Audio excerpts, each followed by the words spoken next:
Sudah kelihatan yang di YouTube sudah? Jelas nih? Jelas, Ustaz. Baik, Mas Hanif, kita mulai sebentar. Saya rekam dulu. Bagus.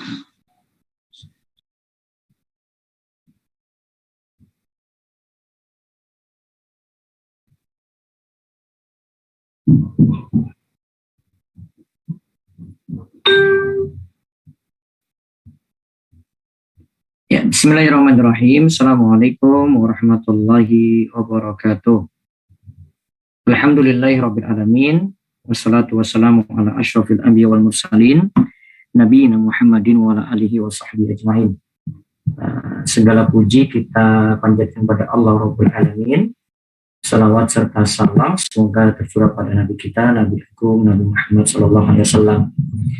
Baik, para santri online yang mengikuti lewat Telegram maupun lewat YouTube, semoga Allah juga kita semuanya dalam kebaikan.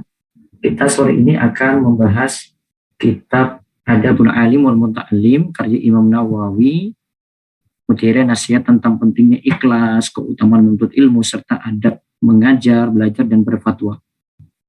Nah, di sini dilengkapi, ini buku yang kami pakai pos sumber ilmu. Nanti bisa dapati PDF-nya kami foto pelan-pelan saja yang ada di channel Telegram, bisa diakses atau yang ingin memesan bisa lewat Google Store ataupun Wifi Store. Judul aslinya Adabul Alim wal Muta'alim wal Mufti wal Mustafti wa Fadli Talabil Ilmi. Ya. Ini karya Imam Nawawi. Nah, kita lihat pengantar penerbit, segala puji bagi Allah, Rabb semesta alam, selawat dan salam semoga senantiasa tercurahkan untuk Rasulullah, keluarga dan para sahabat serta pengikutnya hingga hari kiamat. Allah berfirman, "Qul hal yastawil ladzina ya'lamuna wal ladzina la ya'lamun?" Apakah sama orang-orang yang berilmu dengan orang yang tidak berilmu? Az-Zumar ayat 9. Menuntut ilmu merupakan sebuah proses yang penting dan kewajiban setiap muslim. Dalam proses menuntut ilmu, pastilah seseorang akan menjumpai posisi di mana orang tersebut akan menjadi guru selaku yang mengajarkan ilmu dan ada yang menjadi murid yang menuntut ilmu. Tentunya menjadi guru dan murid bukanlah sesuatu yang mudah, terlebih lagi di akhir zaman ini. Adab dan etika di antara keduanya mulai diabaikan serta ditinggalkan.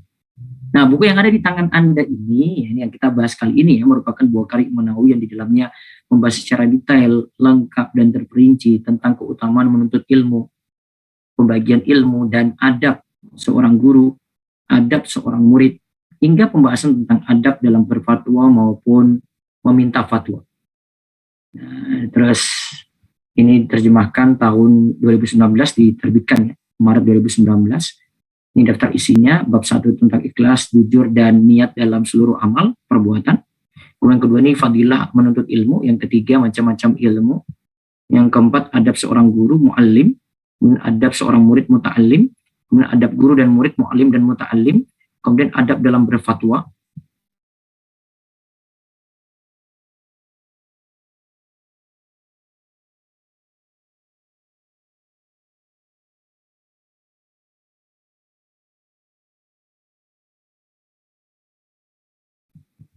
Sekarang kita lihat biografi dari Yahya bin Syaraf bin Mira'i bin Husain bin Muhammad bin Jum'ah bin Hizam al-Faqih. As-Subti menyebut bahwa An-Nawawi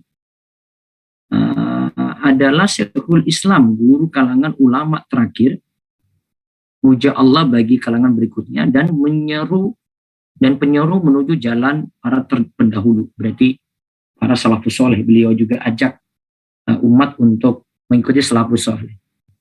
Yahya An-Nawawi adalah seorang pemimpin, pandai menjaga keinginan diri, singa yang mampu mengalahkan hawa nafsu, sosok zuhud yang tidak peduli di dunia, terbengkalai, tak terurus, asalkan menjaga agamanya, menjadikan agamanya tanah yang makmur, memiliki sifat zuhud, menerima apa adanya, mengikuti para pendahulu dari kalangan Ahlus Sunnah wal Jamaah, ataupun dalam mengerjakan berbagai kebaikan dan tidak pernah menggunakan waktunya untuk selain ketaatan. Selain itu beliau menguasai berbagai disiplin ilmu seperti fikih, matan hadis, nama-nama perawi, bahasa, tasawuf, dan disiplin ilmu lain. Syekh Samsuddin bin Fakhr Al-Hambali berkata, beliau adalah seorang imam, hafiz, menguasai berbagai disiplin ilmu, menulis banyak kitab, sangat warok dan zuhud, meninggalkan berbagai kenikmatan, makanan yang disukai, selain makanan yang dibawakan ayahnya, seperti kue dan buah tin. Beliau selalu mengenakan pakaian tambalan, tidak pernah memasuki tempat pemandian air hangat, tidak memakan buah-buahan, dan tidak pernah menerima uang 1 dirham pun dari sumbangan pemerintah. Masya Allah. Jadi beliau warok sekali ya di sini. Ar-Rasyid bin Ma'lam berkata juga, ini pujian-pujian pada Imam Nawawi. Aku melihat Syekh Muhyiddin tidak pernah memasuki tempat pemandian air hangat. Mungkin dulu itu ada suatu hal yang ini kurang disukai kalau masuki pemandian air hangat. Beda mungkin dengan zaman ini ya. Hidup melarat dalam hal makanan, minuman, dan segala kondisinya. Aku mengingatkannya dari sakit yang bisa membuatnya tidak bisa beraktivitas. Lalu ia menjawab, si fulan berpuasa dan beribadah hingga kulitnya menghijau. Beliau enggan memakan buah-buahan dan mentimun. Beliau berkata, aku khawatir buah-buahan membuat tubuhku lembab dan membuat kantuk. Masya Allah. Beliau makan hanya sekali dalam sehari semalam dan meminum 1 kali pada waktu sahur. Berbiasa. Beliau lahir pada bulan Muharram tahun 631 Hijriah di kota Nawa. Ayahnya adalah penduduk asli kota tersebut. Beliau pindah ke Damaskus tahun 649 Hijriah. Lalu tinggal di Madrasah Rohawiyah. Beliau berkata, selama kurang lebih 2 tahun, aku tidak pernah berbaring di tanah dan makananku di sana hanyalah roti keras, tidak ada yang lain. Aku menghafal kitab At-Tanbih dalam waktu kurang lebih 4,5 bulan.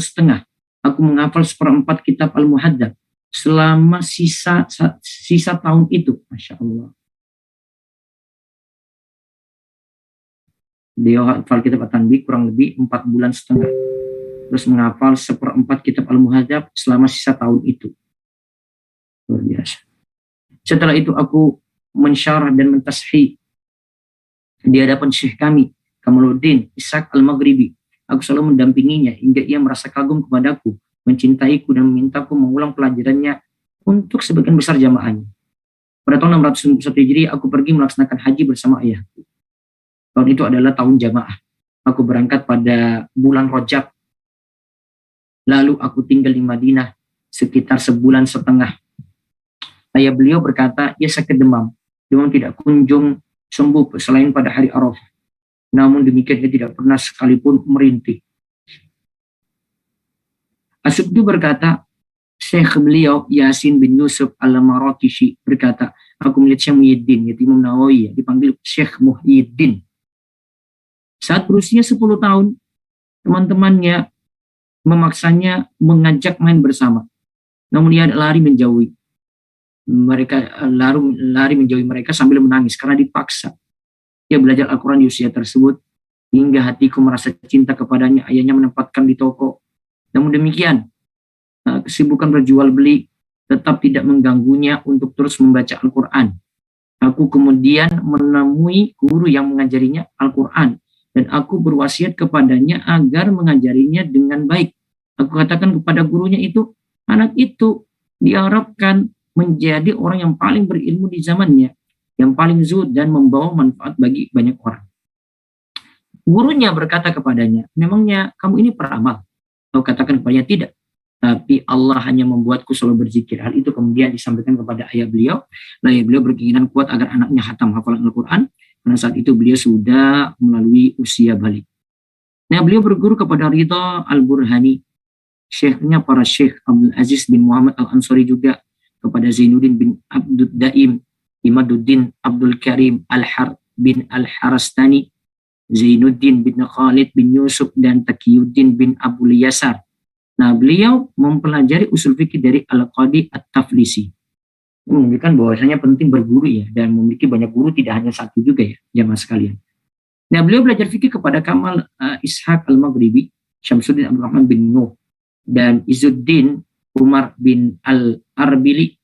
Beliau sangat bersopan santun kepada Izzuddin Al-Arbili. Beliau selalu mengisi teko untuknya dan melayaninya sukses dalam hal sepele-sepele.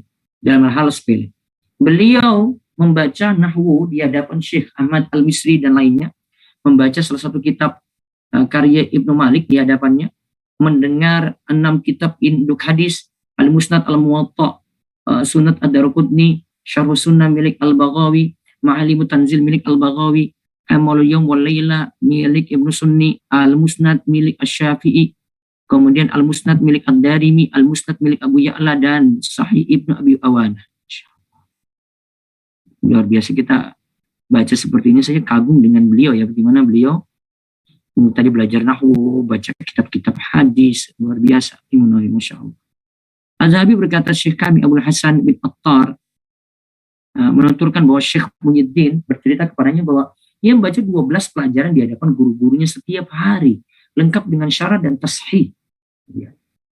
12 pelajaran di hadapan guru-gurunya setiap hari, lengkap dengan syarat dan tashih.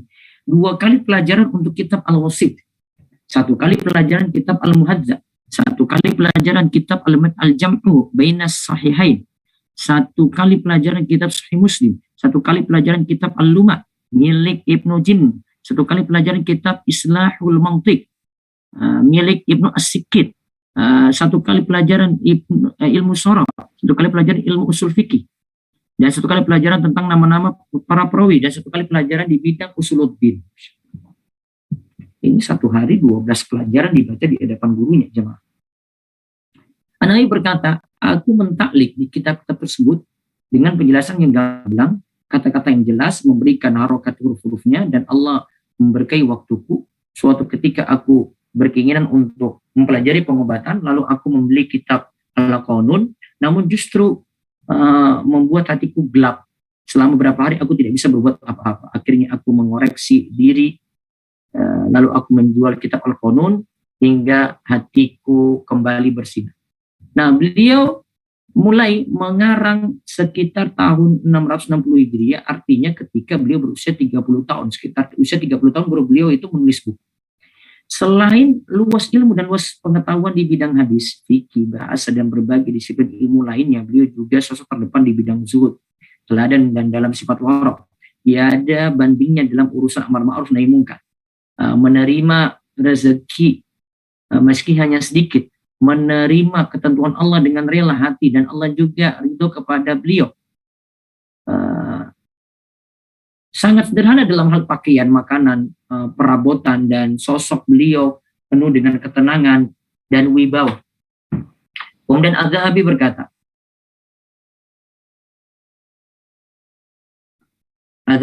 Ibnu Attar berkata, Syekh kami An-Nawawi menuturkan kepadaku bahwa beliau tidak pernah menyia-nyiakan waktu barang sesaat pun, baik pada malam maupun siang hari, tanpa kesibukan. Bahkan ketika beliau dalam perjalanan sekalipun, beliau terus seperti ini selama 6 tahun. Setelah itu beliau menyusun dan mengarang, mengajar, memberi nasihat, dan menyampaikan kebenaran. Az-Zahabi berkata, selain beliau sibuk dengan mujahadah diri, mengamalkan hal wara', meski sekecil apapun, mawas diri dan membersihkannya dari berbagai kotoran dan keinginan.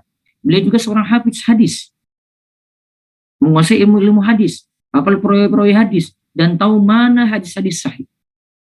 Jadi, kalau kesimpulannya ya beliau ahli hadis. Beliau adalah puncak di bidang pengetahuan mazhab. Beliau berani menyampaikan pengingkaran terhadap raja-raja dan orang-orang zalim, mengirim surat kepada mereka, dan menakut-nakuti mereka dengan Allah. Beliau memiliki surat-surat lainnya.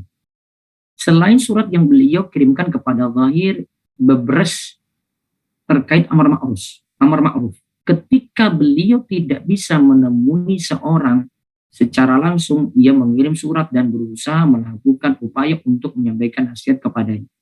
Ibnu Attar berkata, beliau meluangkan seluruh waktu untuk berbagai disiplin ilmu dan mengamalkan ilmu. Beliau hanya makan 1 kali dalam sehari semalam setelah Isya dan tidak menikah. Secara garis besar beliau adalah kutub zamannya, pemimpin eranya, rahasia Allah di antara makhluknya, dan membahas karomah beliau tentu panjang lebar. Beliau berziarah ke Quds dan Al-Khalil, lalu kembali dan jatuh sakit di kediaman kedua orang tua beliau. Beliau wafat pada malam Rabu tanggal 14 Rajab tahun 676 Hijriah, dimakamkan di kampung halaman beliau. 676 dikurangi tadi lahir 631. 76, 6 kurang 1, 5, 7 kurang 3, 4, 45 tahun pas ya. 45 tahun. Ya, dia usia beliau hanya 45 tahun. Namun karyanya luar biasa dan perjuangan beliau dalam belajar luar biasa, perjuangan dalam berdakwah juga luar biasa. Dan murid-muridnya juga, walaupun meninggal di usia 45 tahun, murid-muridnya sangat banyak yang mengambil ilmu dan memanfaatkan karya-karya beliau. Karya-karya beliau diantaranya Syarhul Muhadzab milik Asy-Syirazi. Hanya saja beliau tidak menuntaskannya. Kemudian ada Tahdzibul Asma' war Rijal, kemudian Minhajut Thalibin. Ini Tahdzibul Asma' war Rijal, saya pernah membahas kitab ini untuk sirah nabinya, ada rekamannya, ada di YouTube ya. Kemudian Minhajut Thalibin, kemudian Ad-Daqaiq Tasyarul Muslim juga. Kemudian Hilyatul Abrar yang dikenal sebagai Al-Azkar. Kemudian Bustanul Arifin, kemudian Rawdatul Thalibin, kemudian Al-Maqasid, kemudian risalah tentang tauhid, kemudian Manaqib, kemudian Mukhtasar Tabaqat Asy-Syafi'iyah milik Ibnu Shalah, kemudian Al-Arba'un Hadisan An-Nawawiyah, kemudian Irsyad fi Ulumil Hadis, Al-Manasik, kemudian Riyadhus Shalihin, yang terkenalnya Riyadhus Shalihin ya, dan lainnya. Summa awrasnal kitab alladzina istafaina min ibadina. Kemudian kitab itu kami wariskan kepada orang-orang yang kami pilih di antara hamba kami. Surat Fatir ayat 32. Nah, ini bab 1 akan kita bahas besok. Ini muqaddimah. Besok kita bahas ikhlas, jujur, dan niat dalam seluruh amal perbuatan. Allah berfirman, "Wa ma umiru illa liya'budullaha mukhlishina lahuddin." Dan tidaklah mereka diperintahkan kecuali agar mereka menyembah Allah dengan mengikhlaskan ketaatan kepadanya. Al-Bayyinah ayat 5. Fa'budillaha mukhlishon. Az-Zumar ayat 2, maka sembahlah Allah dengan penuh keikhlasan. Nah, nanti kita bahas ini dari bab pertama ya, ikhlas, jujur, dan niat dalam seluruh amal perbuatan. Kalau tadi kisah Imam Nawawi yang luar biasa, semoga jadi ilmu yang manfaat untuk kita semuanya.